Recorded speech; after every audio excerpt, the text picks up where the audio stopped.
एक शहर में आपने ऑफलाइन अपनी दुकान ओपन की, आपको लगता है कि पहले ही दिन आपकी दुकान पर अच्छी सेल होगी, बट 7 डेज हो चुके हैं, आपकी दुकान के अंदर ना कोई कस्टमर आया है, अगर आया है तो ओनली इंक्वायरी हुई है बट सेल नहीं हुई है। तो आपने अच्छी मार्केटिंग भी नहीं की है, आपने अच्छा एडवर्टाइजमेंट भी नहीं किया है। इसका रीजन क्या है? Only marketing. आपने दुकान का लुक अच्छा कर दिया, आपने होर्डिंग अच्छी तरीके से लगा दी, आपने उसके अंदर प्रोडक्ट अच्छी क्वालिटी के रख दिए, अच्छे ब्रांडेड के प्रोडक्ट आपने वहां पर रखे, बट मेन चीज क्या हुई, कहां पर आपने लॉस हुआ कि मार्केटिंग। लोगों को आपके एरिया में यही नहीं पता कि आपने यहाँ दुकान खोली और लोगों की जरूरत के यहाँ प्रोडक्ट कुछ मिलता है, अच्छी क्वालिटी में मिलता है, अच्छे ब्रांड में मिलता है। तो मेन चीज क्या हो गई आपकी यहाँ पर? मार्केटिंग। यही सेम चीज ई कॉमर्स ऑनलाइन प्लेटफॉर्म पर लोगों के साथ होती है कि वो लिस्टिंग तो कर देते हैं बट उनको मार्केटिंग करना नहीं आता है। तो मैं Priyanshu Sharma, e commerce expert, आपको इस वीडियो में बताने वाला हूं कि 2025 में नए ई कॉमर्स सेलर को किस तरीके से, कौन सी स्ट्रेटेजी के साथ अपनी मार्केटिंग को करना चाहिए।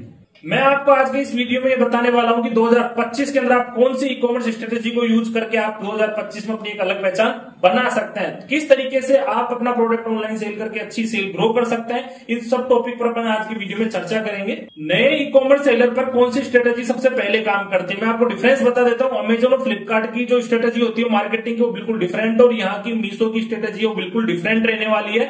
आपको लगता है कि आपने नया प्रोडक्ट लिस्टिंग किया है और लिस्टिंग करने से उसकी सेल आ जाएगी, वो बिल्कुल इंपॉसिबल रहने वाला है। अगर आपने अमेजन फ्लिपकार्ट पर प्रोडक्ट सेल किया है और आपने वहां पर कूपन्स लगाकर डिस्काउंट दे दिया है और फिर आपने वहां पर उसकी मार्केटिंग की, तो आपको लगता है कि वहां पर सेल आ जाएगी।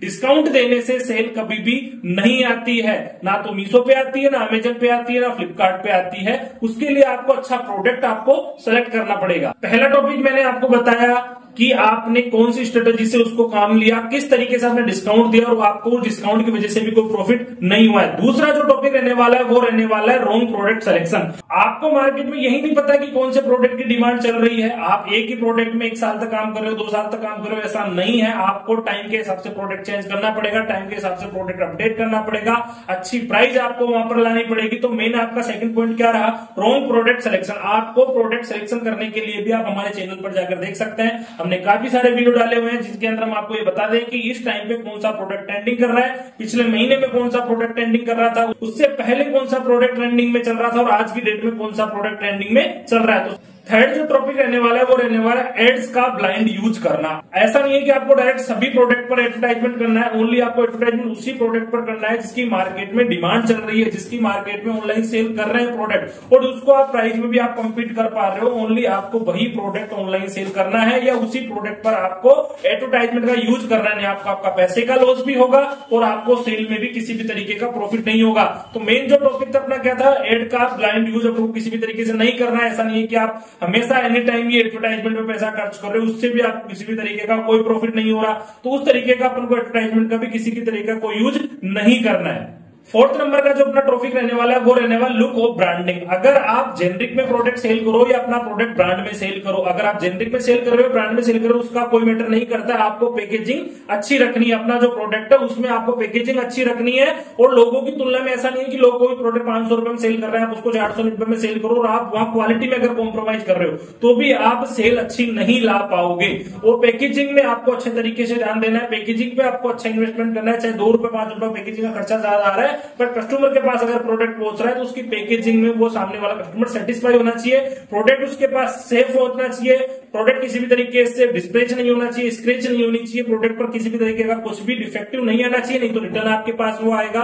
तो ये सब चीजों का आपको ध्यान रखना है और उसके अंदर एक थैंक यू कार्ड आपको डालना है जिससे कस्टमर को लगे कि वास्तव में अपने किसी अच्छे व्यक्ति से, अच्छे पोर्टल से अच्छा प्रोडक्ट अपने सेल किया है। उसमें आपको एक थैंक यू कार्ड जरूर डालना है, इससे आपके पोर्टल पर काफी ज्यादा इफेक्ट पड़ने वाला है। और अगर आप अमेजन फ्लिपकार्ट पर अपने प्रोडक्ट को सेल कर रहे हैं तो वहां पर तो आपको पैकेजिंग में सबसे ज्यादा अच्छे तरीके से ध्यान देना है कि जिस तरीके का प्रोडक्ट है, अगर कोई प्रोडक्ट नॉर्मल है जैसे कि कुर्ती है, बेडशीट है, उसको नॉर्मल पॉलिथीन में आप रखिए। उसके अलावा अगर किसी तरीके का अगर कोई प्रोडक्ट हो तो आप उसको डिब्बे के अंदर या बॉक्स के अंदर, बॉक्स बनवाकर अमेजन फ्लिपकार्ट के, उसके अंदर आप उसको पैक करके भेजिए। उससे सामने वाले के पास इसी प्रोडक्ट का एक अलग तरीके से इफेक्ट पड़ता है और आपकी मार्केट में ब्रांड वैल्यू भी इस चीज से बढ़ती है। और अगर आप अपना प्रोडक्ट यहाँ पर ब्रांड में सेल कर रहे हैं, एक होता है जेनरिक, एक होता है ब्रांड। अगर आप अपना प्रोडक्ट ब्रांड में सेल कर रहे हैं तो आपका लोगो का भी इस पर इफेक्ट पड़ने वाला है, आपका जो सोशल मीडिया का पेज है, इंस्टाग्राम, फेसबुक, उसका भी यहाँ पर इफेक्ट पड़ने वाला है। तो अगर आप अपना प्रोडक्ट ब्रांड में सेल कर रहे हैं तो अच्छा लोगो, अच्छी मार्केटिंग, अच्छा सोशल मीडिया आपका पेज और अच्छी तरीके से आपकी मार्केटिंग होना चाहिए, अच्छा आपका प्रोडक्ट होना चाहिए। इन चीजों का आपको सबसे महत्वपूर्ण तरीके से यहाँ पर ध्यान रखना है। अब अपन बात करते हैं कि ये सब चीजें तो अपन ने बात की प्रॉब्लम के बारे में कि किस तरीके के नए सेलर इस पोर्टल पर प्रॉब्लम का सामना कर रहे हैं। तो अब अपन बात करते हैं सॉल्यूशन के बारे में कि किस तरीके से आप अमेजन, फ्लिपकार्ट, मीशो पर अपना प्रोडक्ट सेल करके अच्छा प्रॉफिट अर्न कर सकते हैं। तो सॉल्यूशन है कि आपकी लिस्टिंग अच्छी तरीके की होनी चाहिए। पहली चीज क्या है, आपकी लिस्टिंग सुपर क्वालिटी की होनी चाहिए। आपका जो टाइटल है वो बेस्ट क्वालिटी का होना चाहिए। आपका जो डिस्क्रिप्शन है वो बिल्कुल क्लियर सामने वाले को समझ में आना चाहिए कि आपका प्रोडक्ट क्या है, क्या कैटेगरी में है, क्या प्रोडक्ट है, क्या सर्विस है, जो भी आपका प्रोडक्ट उसके बारे में सामने वाले को बिल्कुल क्लियर समझ में आना चाहिए और आपका ए प्लस कंटेंट तैयार होना चाहिए। ए प्लस कंटेंट के अंदर आप लिस्टिंग करते हो तो सेल आने के जो चांसेस है वो ज्यादा है, क्योंकि ऑनलाइन मार्केट में भी कंपटीशन बहुत ज्यादा है। लोग सब तरीके के सेल कर रहे हैं। आप जो प्रोडक्ट सेल कर रहे हो 1000 लोग सेल कर रहे हैं, तो उनसे अच्छा आपको किस तरीके से आप प्रोडक्ट की लिस्टिंग करोगे और अच्छा प्रॉफिट आप वहां पर अर्न करोगे। तो ये भी चीज अपन को आज के वीडियो में देखनी है कि किस तरीके से आपको कंटेंट बनाना है। अगर आपको कोई भी इश्यू है इसके बारे में तो आप हमसे भी इसके बारे में जानकारी ले सकते हैं। दूसरा है सोशल प्रूफ के बारे में। सोशल प्रूफ का मतलब होता है कि आपकी रिव्यू और रेटिंग है जो बेस्ट होनी चाहिए। अगर आप अमेजन, फ्लिपकार्ट पर सेल कर रहे हैं तो आपकी रिव्यू और रेटिंग काफी ज्यादा इफेक्ट डालती है। और रिव्यू रेटिंग जिस प्रोडक्ट पर अच्छे हैं, अगर आप उस पर ही एडवर्टाइजमेंट रन करते हो तो आपकी सेल के भी चांसेस यहां से इंक्रीज होते हैं। तो आप अपना प्रोडक्ट सेल करते टाइम ये ध्यान रखिए कि अच्छी क्वालिटी दो, अच्छी मार्केटिंग करो जिससे प्रोडक्ट पे रिव्यू और रेटिंग है। अगर रिव्यू और रेटिंग उस पर अच्छे आ गए तो नॉर्मल सी बात है, उस पर अगर आप एड रन करोगे तो अच्छी सेल तो आपको आएगी। तो आपको मेन जो अमेजन, फ्लिपकार्ट पर ध्यान रखना है वो क्या रखना है, रिव्यू और रेटिंग पर भी आपको सबसे ज्यादा ध्यान देना है। पिकअप हो रहा है प्लेटफॉर्म का स्पेसिफिक ऐड करना। मतलब अमेजन और फ्लिपकार्ट का एडवर्टाइजमेंट का तरीका बिल्कुल अलग है और मीशो का एडवर्टाइजमेंट का तरीका बिल्कुल अलग है। तो आप मुझे कमेंट बॉक्स में ये जरूर बताइए कि आप अमेजन, फ्लिपकार्ट और मीशो में एडवर्टाइजमेंट के तरीके में क्या डिफरेंस समझते हैं। एक बार मुझे कमेंट बॉक्स में आप ये चीज जरूर बताइएगा। मैं आपको बताता हूं कि मीशो पर अगर आपको अपना प्रोडक्ट सेल ग्रो करना है तो आपको एडवर्टाइजमेंट लगाना पड़ेगा, क्योंकि मीशो आपसे किसी भी तरीके का कोई चार्ज नहीं ले रहा है। तो वहां मीशो को इनकम किस चीज होगी, अगर आप उस पर एडवर्टाइजमेंट खर्च करोगे, एडवर्टाइजमेंट पर पैसा अगर आप उस पर खर्च करोगे तो मीशो भी प्रॉफिट में रहेगा और आप भी, सेलर भी प्रॉफिट में रहेगा। मीशो भी ये सोचता है कि आप हमारे पोर्टल पर एडवर्टाइजमेंट में एक्सपेंस खर्च करो, मैं आपको सेल में अच्छा प्रॉफिट यहाँ पर अर्न करूंगा। अमेजन, फ्लिपकार्ट पर रिव्यू रेटिंग मेन चीज होता है और मीशो पर अगर आपको अपने प्रोडक्ट में अच्छी सेल लानी है तो मेन चीज वो है एडवर्टाइजमेंट। आपको सेल इंक्रीज करने के लिए एडवर्टाइजमेंट पे आपको पैसा खर्च करना पड़ेगा, जब भी आप यहाँ पर सेल अच्छी तरीके से इंक्रीज कर सकते हैं। दूसरी जो मैं आपको एक चीज बताने वाला हूं कि अगर आप अपने प्रोडक्ट को क्वालिटी में अगर सेल कर रहे हैं, अच्छी क्वालिटी अगर सेल कर रहे हैं, मिनिमम प्राइस में अगर आप सेल कर रहे हैं, मिनिमम मार्जिन के साथ अगर आप सेल कर रहे हैं तो आपका कस्टमर रिपीट होना स्टार्ट हो जाएंगे। आपने देखा होगा कि मार्केट में अगर किसी की ऑफलाइन शॉप है तो अच्छी क्वालिटी और अच्छी प्राइस देता है और क्या सोचता है कि मेरा कस्टमर ये वापिस आए। आपने ऑफलाइन दुकान में या ऑफलाइन मार्केट में देखा होगा कि अपना जिस दुकान पर अगर एक बार जाते हैं, अगर अच्छी क्वालिटी अपन को वहां पर मिली है, अच्छा प्रोडक्ट अगर अपन को वहां पर मिला है, अच्छी प्राइस अपन को मिली है, अच्छा बिहेवियर अपन को कस्टमर दुकानदार का लगा है, तो अपन नेक्स्ट टाइम शॉपिंग करने के लिए कहां जाएंगे, उसी दुकान पर।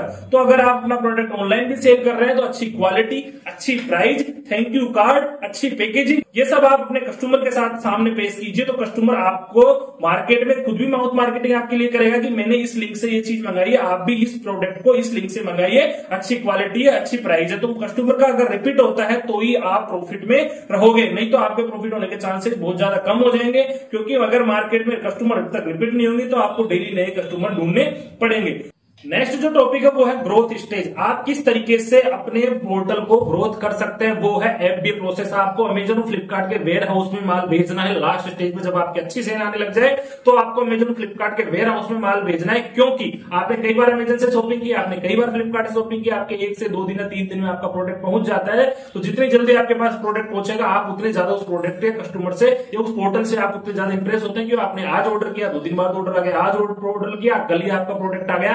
तो वो कहां से आया, एफबीए से, फुलफिल बाय अमेजन, मतलब अमेजन के वेयर हाउस में वो प्रोडक्ट रखा हुआ है। तो आप भी जब आपके प्रोडक्ट पर अच्छी सेल आने लग जाए तो आप अपने प्रोडक्ट को एफबीए में रखिए, मतलब अमेजन के और फ्लिपकार्ट के वेयर हाउस में आप अपने प्रोडक्ट को पहुंचाइए, जिससे टाइम से ऑर्डर डिस्पैच हो सके। उसके लिए आपको एक प्रोडक्ट के मिनिमम 10 से 15 पीस भी आप वहां पर क्वांटिटी के हिसाब से पहुंचाइए। जैसे आपका स्टॉक खत्म होने वाला हो आप प्रोडक्ट को वापस रिन्यू करके वहां पर पहुंचा दीजिए, दोबारा शिपमेंट बना करके। उससे टाइम से ऑर्डर डिस्पैच होगा, आपके अकाउंट पर ब्रीच नहीं लगेगी, अमेजन खुद भी आपको प्रमोट करेगा, अच्छी सेल आएगी, अच्छी मार्केटिंग होगी। आपके प्रोडक्ट का एफबीए में पहुंचने के बाद काफी चीजों का आपको बेनिफिट मिल जाएगा। तो आज के अपन ने इस वीडियो में बात की कि 2025 में कौन सी स्ट्रेटेजी का अपन उपयोग करके अमेजन फ्लिपकार्ट मीशो पर अच्छी सेल ला सकते हैं, और 2025 में जो सेलर अपने पोर्टल पर ऑनलाइन सेलिंग कर रहे हैं वो किस तरीके से अपने पोर्टल को प्रॉफिट में नहीं अर्न कर पा रहे, तो वो क्या गलतियां कर रहे हैं और उनका क्या सोल्यूशन हो सकता है। आज के अपन ने इस वीडियो में पूरी जानकारी देने की मैंने आपको कोशिश की है। फिर भी अगर आपका कोई डाउट हो तो आप कमेंट बॉक्स में अपना क्वेश्चन लिखिए, मैं कोशिश करूंगा कि मैक्सिमम आपको जानकारी कमेंट बॉक्स के अंदर दे सकूं। अधिक ई कॉमर्स की जानकारी के बारे में आप हमारे चैनल पर कंटिन्यू बने रहिए। डेली आपको नई नई वीडियो हमारे चैनल पर देखने को मिलेगी। धन्यवाद।